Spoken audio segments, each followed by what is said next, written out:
рамках двухдневного семинара-тренинга, который проводит Федерация профсоюзов Кыргызстана при поддержке Международной организации труда, сегодня мы поднимали вопросы о ратификации Конвенции МОД.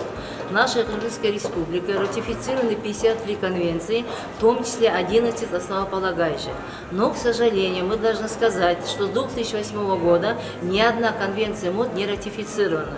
Профсоюзы сейчас поднимают вопрос о ратификации конвенции 183 об охране материнства, 156 о работниках с семейными обязанностями, о 102 конвенции о минимальных нормах социального обеспечения.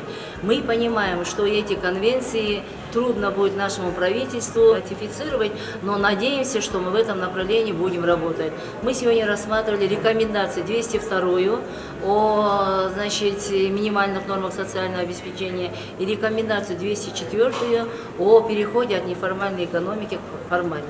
Сегодня тоже проходит под руководством Международной организации труда очень хорошая встреча, в которой социальным фондом тоже презентованы те прошедшие реформы и планы по предстоящим реформам, какие наши будут предложения. И в том числе, конечно же, с нами вместе всегда профсоюзы, вместе мы это обсуждаем. И в регионах тоже, в рабочих группах тоже постоянно призываем профсоюзы участвовать вместе с нами, потому что профсоюзы должны вместе с нами идти в защиту социальной обеспеченности, в том числе пожилых людей. Надеемся, что мы и дальше будем комплексно все проблемы решать, проблемы социальной защиты, сотрудничать с профсоюзом и Министерством труда и социальной защиты тоже. Сегодня завершается двухдневный семинар, посвященный социальной защите наемных работников.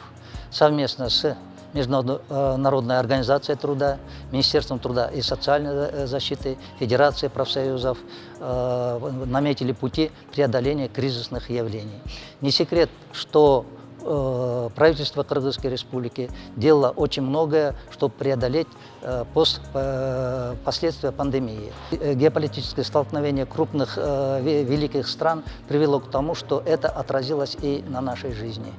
И, естественно, уровень жизни мы все наблюдаем, что уровень жизни стал падать. В связи с этим как раз рассмотрели пути преодоления вот этих вот явлений. Я думаю, мы рассмотрели все конвенции МОД, которые можно было бы принять в ближайшее время и которые будут направлены на защите людей труда и всего населения.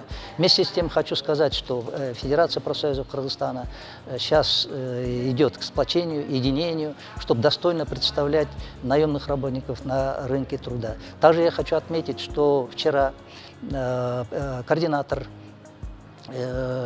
штаб-квартиры из Женевы очень высоко отозвался о деятельности нашего президента Кыргызской республики Жапарова Садыр Нургодиевича, который трижды наложил вето на принятый бывшим составом Джоркенеш Кыргызской республики закон о профессиональных союзах.